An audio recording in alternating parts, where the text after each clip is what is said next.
दोस्तों लगातार अपनी मांगों को लेकर धरना चल रहा है और अपनी मांगों को लेकर धरना पे आइए। आप पीछे भीड़ देख रहे होंगे कितना भयंकर भीड़ है और यहाँ पर बहुत बड़ी बड़ी मीडिया भी आती है और अपनी मांगों को लेकर यहाँ पर ज़रूर आइए, क्योंकि अगर आप आते हैं तो एकदम बहुत शक्ति होती है और हम लोग जायज़ मांगे मांग रहे हैं। और बात करें फ्रेंड्स कि हमारी मांगे बहुत जल्द पूरी होने जा रही हैं और इस वीडियो को लाइक शेयर कमेंट करके बताइएगा, सब्सक्राइब करेगा। आगे हम आपको दिखाते हैं सारी सहयोग मिल रहा है और निश्चित है, यह निश्चित है कि हमारी जीत होगी। आज नहीं तो कल होगी। क्यों? क्योंकि जितने भी हमारे बोर्ड मेंबर हैं, कल आप सभी का प्रदर्शन देखा और आप सभी का प्रदर्शन देख करके माननीय मुख्यमंत्री महोदय जी इन समस्त बोर्ड मेंबरों को अपने समक्ष उपस्थित होने के लिए निर्देशित कर दिया है कि किसी भी सूरत में कोई भी बोर्ड मेंबर अनुपस्थित नहीं रहेगा।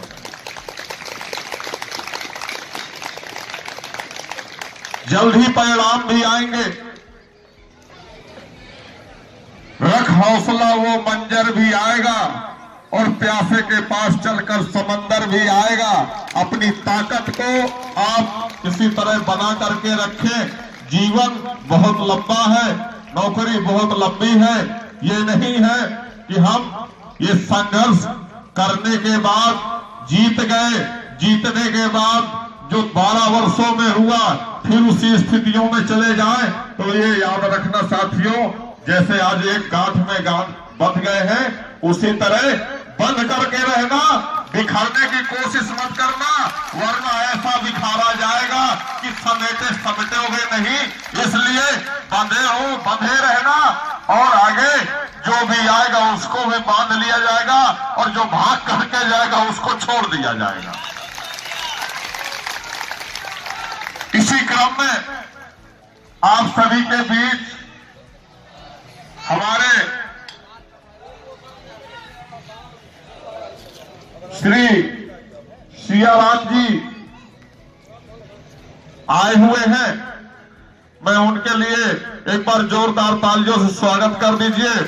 राष्ट्रीय संयोजक ट्रस्टी रक्षा और विभिन्न नागरिक कर्मचारी महासंघ ट्रस्ट OEF रक्षा मंत्रालय भारत सरकार।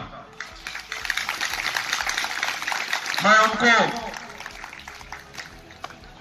बुलाना चाहूंगा आप लोगों के बीच।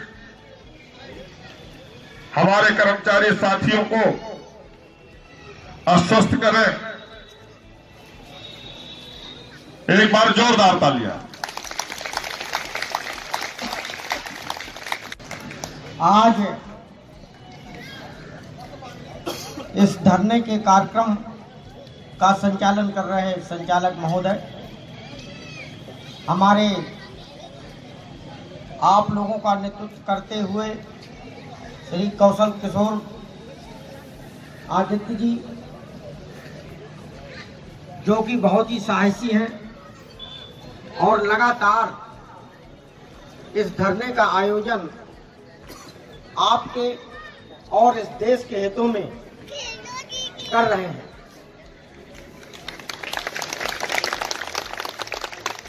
देखिए साथियों, इस देश के अंदर समस्याएं भारतीय संविधान बनने के पूर्व से भी बहुत ज्यादा थीं, जिनको समाप्त करने के लिए हमारे बोधिसत्व बाबा साहब डॉक्टर अंबेडकर जी ने इस देश की समस्या को समाप्त करने के लिए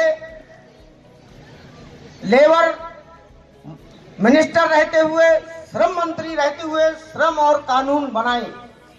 उसमें से सबसे पहले उन्होंने आपके कार्य के घंटों का निर्धारण किया, क्योंकि आपके कार्य के घंटे 12 घंटे से अधिक ड्यूटी आपसे ली जाती थी।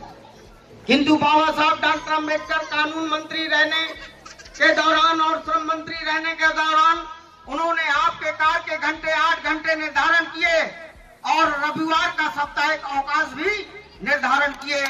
ये हमारे लिए एक बहुत बड़ी चुनौती थी, क्योंकि हम लोग बंधुआ मजदूर थे।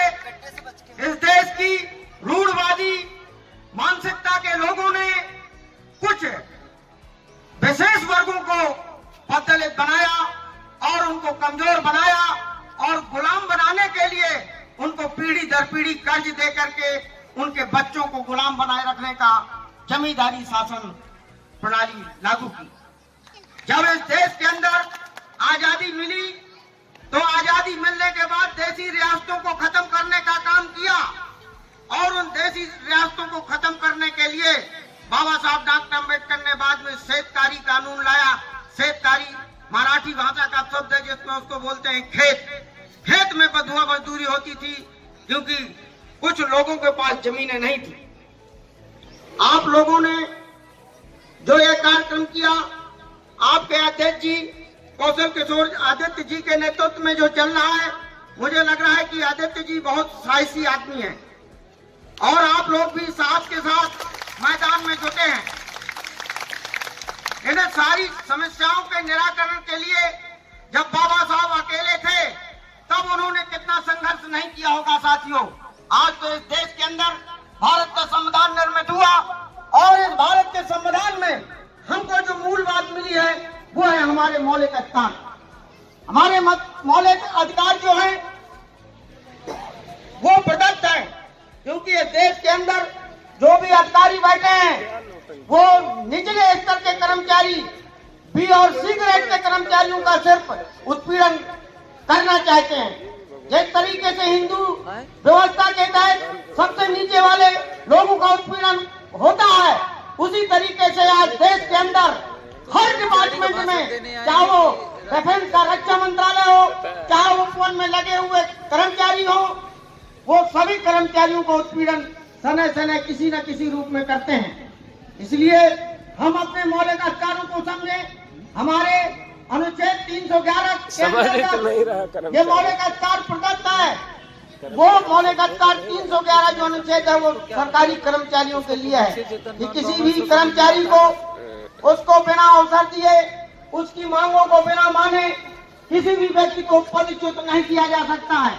इसलिए कोई भी व्यक्ति आपको पकड़ रहा है, ले जा रहा है, मुकदमा कायम कर रहा है, तो हमें संविधान में अधिकार है कि हमको जेल में नहीं डाल सकते, ना हमें नौकरी से हटा सकते। साथियों, ये भारत संविधान की ताकत है। भारतीय संविधान के अनुच्छेद 21 में हमको प्राण और दैहिक आजादी मिली हुई है कि हमारे खाने पीने और रहने की स्वतंत्रता की आजादी प्राण दैहिक स्वतंत्रता है। और हम लोग जो नौकरी कर रहे हैं और हमने जो नौकरी ज्वाइन की थी तो हमने अपने लिए ये नौकरी नहीं की थी। ना आप लोग अपने लिए नौकरी कर रहे हैं, ना आप अपने परिवार को पालने के लिए नौकरी कर रहे हैं, किंतु आप जिस तरह सेना का जवान इस देश की सुरक्षा में लगा हुआ है, उसी तरह आप भी देश की आंतरिक सुरक्षा में लगे हुए हैं। ये हमारी ताकत है। हम किसी के गुलाम नहीं हैं और ना ही हम किसी के नौकर हैं, ना आप किसी राजतंत्र के गुलाम हैं। इस देश के अंदर लोकतांत्रिक व्यवस्था है। इस लोकतांत्रिक व्यवस्था के अंदर हमको वोट देने का पावर मिला और हमको 2 वोट देने का पावर बाबा साहब डॉक्टर अम्बेडकर दिलाना चाहते थे। एक तरफ आरक्षित सीटों पर हम वोट करेंगे, अपने अधिकारों की मांग करेंगे, हमारा कोई उत्पीड़न नहीं करेगा। दूसरी समान वर्ग से निर्वाचित होकर के आने वाले लोगों के लिए वोट करेंगे, इसलिए वो हमारे अधिकारों का ख्याल रखेंगे। किंतु कुछ कुटिल राजनीति करने वाले लोगों ने उस समय आमरण अनशन कर दिया और हमारा 1 वोट का जो 2 वोट का पावर था वो छिन गया और वहां पर पूना पैक्ट हुआ और पूना जेल के अंदर गांधी और बाबा साहब अम्बेडकर के बीच में एक समझौता हुआ जिसको हम पूना पैक्ट बनाम गांधी के नाम से जानते हैं। इस पुस्तक को बाबा साहब डॉक्टर अम्बेडकर लिखकर रख गए थे कि बेटा आप लोग पढ़िएगा और उसको पढ़ करके आगे बढ़िएगा। उसके लिए जब वहां से हुआ तो वंचित समाज के लोगों के लिए, जिसको हम आज आरक्षण बोलते हैं, कोई रिजर्वेशन, रेलवे का रिजर्वेशन आरक्षण नहीं कि टिकट का आरक्षण कराया तो हमारे बाप का हो गया। ये आरक्षण नहीं है, हमको मिल रहा है, हमको रिप्रेजेंटेशन मिल रहा है, हमको प्रतिनिधित्व मिल रहा है। हम अपने समाज का प्रतिनिधित्व कर रहे हैं, हम नौकरी नहीं कर रहे हैं। हम अपने समाज का प्रतिनिधित्व कर रहे हैं और अपने राष्ट्र की सेवा कर रहे हैं। देश की सुरक्षा, एकता और अखंडता को बनाए रखने के लिए हम भारतीय संविधान की प्रस्तावना के अनुरूप काम कर रहे हैं।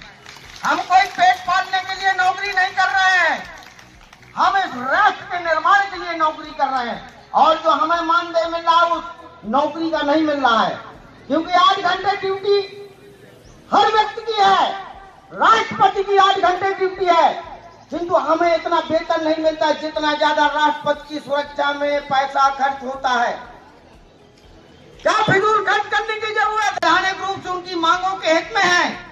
कर्मचारियों के कल्याण हेतु रक्षा और विभिन्न नागरिक कर्मचारी महासंघ ट्रस्ट उनकी मांगे पूरी करने का निवेदनात्मक समर्थन पत्र आपकी सेवा में प्रेषित कर रहा है। निम्नलिखित मांगे पूरी करने की मांग करता है। नंबर 1, मृतक आश्रितों की अनुकंपा नियुक्ति शीघ्र की जाए। 7वें वेतन आयोग के अनुसार वेतनमान तय किया जाए।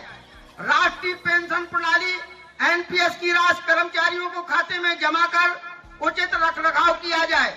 कर्मचारियों पर मौलिक मांगों के लिए किए जा रहा धरने के आधार पर निलंबन आदि के जरिए डराया न जाए। सार्वभौमिक खाता यूएन आवंटन कर उनके खाते में कर्मचारी भविष्य निधि की धनराशि जमा कराई जाए।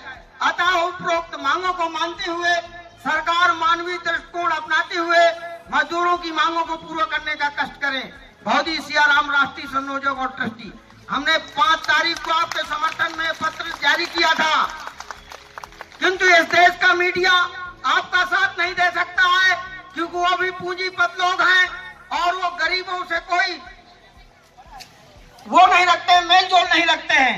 इसी तरह कोई भी और अन्य संगठन है जो बड़े बड़े संगठन है इस देश के दलाल संगठन, जिनको भारत सरकार और राज्य सरकारों ने मान्यता दे रखी है और ये मिनिस्टर के पावर रखते हैं, मिनिस्टर लेवल का पावर रखते हैं।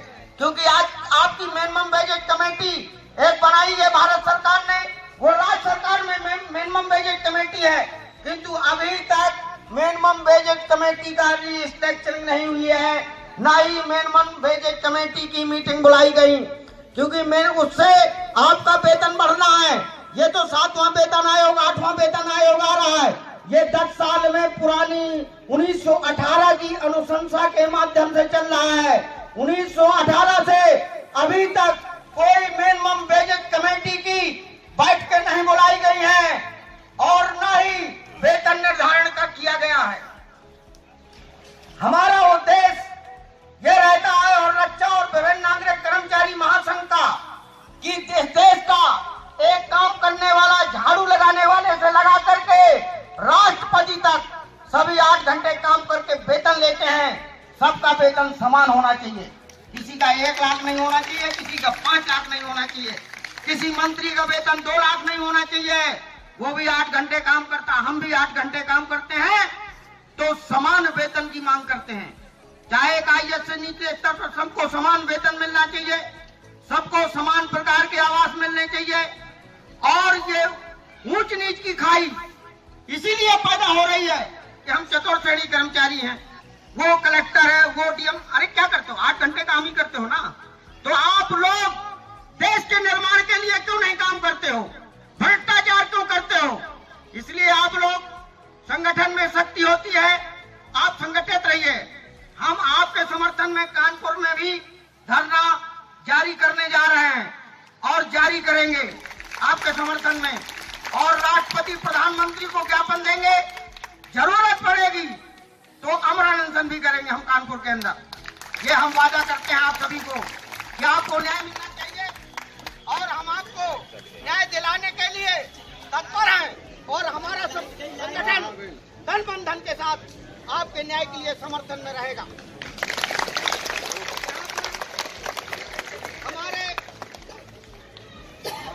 पत्रकार बंधु उपस्थित हैं जो आप न्यूज़पेपर पढ़ रहे थे।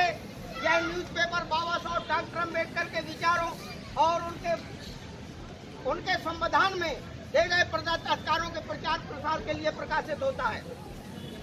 और ये यहाँ पर उपस्थित है हमारी महिला, ये स्वयं संपादक है उसकी और संचालक पूरे देश के लिए और एडवोकेट और हमारे पत्रकार महोदय सुनील कुमार जी जो लखनऊ और आसपास के एरिया को देखते हैं, इन्हीं लोगों के माध्यम से हमें जानकारी मिलती है, तब हम उन एरिया में पहुंचते हैं जहां हम अपने भाइयों का, पीड़ित लोगों का समर्थन कर सकें। इसलिए और आपको एक अपने सभी मोबाइलों में YouTube चैनल है, एक दर्पण भारत चैनल, उसको आप लोग अभी सब्सक्राइब करिए। कल भी आपको ये न्यूज डाली गई, आपके यहाँ किसान काका जी आए थे आपके समर्थन में, उनका भी वीडियो हमने कल उसमें चैनल में डाला, सुनील कुमार जी ने कवर किया और वो चैनल में आपकी न्यूज जा रही है। ज़्यादा से ज़्यादा इसको सब्सक्राइब करना है, ज़्यादा से ज़्यादा लोगों को शेयर करना है। उसकी वजह से जितना ज़्यादा शेयर करोगे लोगों के बीच में जाएगा, कोई ना कोई हमारे जैसा समर्थनकारी आपके लिए कहीं ना कहीं किसी न किसी जिले में काम करेगा। हमारा उद्देश्य रहता है कि हम जब राष्ट्र निर्माण के लिए काम करते हैं तो हमारे भाई लोग किसी भी जिले में हैं, जिस जिले के हम रहने वाले हैं, उस जिले में वो भी 10 लोग बैठ सकते हैं। बैनर लगाकर बाकायदे परमिशन ले, जिला अधिकारी को पहले से ज्ञापन दे कि उनकी मांगे मानी नहीं जा रही हैं स्मारक कर्मचारियों पे, इसलिए हम दिनांक 1 से धरना प्रारंभ कर हर जिले में